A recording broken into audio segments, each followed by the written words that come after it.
Return ಅಂತ ಅದು ತುಂಬಾ ಇಂಪಾರ್ಟೆಂಟ್. ಅದು ಮರ್ತೋಗ್ಬಿಟ್ಟಿದೆ. ಕರ್ಮ ಇಸ್ ಬೂಮ್ರ್ಯಾಂಗ್, ಕರ್ಮ ಇಸ್ ರಿಟರ್ನ್. ದರ್ಶನ್ ಅವ್ರ ಬಗ್ಗೆ ಮಾತಾಡಿದಕ್ಕೆ ಸರಿಯಾಗಾಯ್ತು ನಿನ್ಗೆ ಅಂತೆಲ್ಲ ಹೇಳಿ ಹಾಕ್ತಿದೀರ.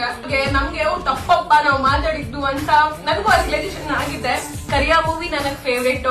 ಅವರ ಆಕ್ಟಿಂಗು ನಾನು ನೋಡ್ಕೊಂಡ್ ಬಂದಿದ್ದೀನಿ. ಅವಾಗ ನಾವು ಚಿಕ್ಕವರಿರ್ಬೇಕಾದ್ರೆ ನನ್ನ ಏಜ್ ಅಲ್ಲಿ ಯಾರ್ಯಾರು ಇದ್ರಿ ಅವ್ರಿಗೆಲ್ಲ ಗೊತ್ತಿರುತ್ತೆ. ದರ್ಶನ್ ಸರ್ ಸಿನಿಮಾ ನಿಮ್ಗೆ ಓಕೆ ಹಿಂಗ್ ಮಾತಾಡ್ಬೇಕಪ್ಪ, ವೈರಲ್ ಆಗ್ಬೇಕು, ಅದು ನಾವ್ ನ್ಯೂಸ್ ಅಪ್ಡೇಟ್ಸ್ ಕೊಡ್ಬೇಕಪ್ಪ ಅಂತ ಇರುತ್ತೆ. ಆ ಟೈಮಲ್ಲಿ ಹಂಗ್ ಮಾತಾಡಿದ್ದೆ ನಾನು.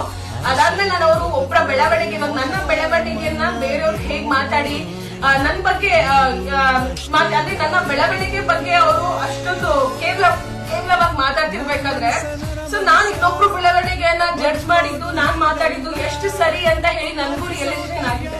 ಆಯ್ತಾ? ಸೊ ಅದಕ್ಕಾಗಿ ನನಗೂ ಬೇಜಾರಿದೆ. ಕರ್ಮ ಈಸ್ ರಿಟರ್ನ್ ಅಂತ ಹೇಳಿ ಹಾಕಿ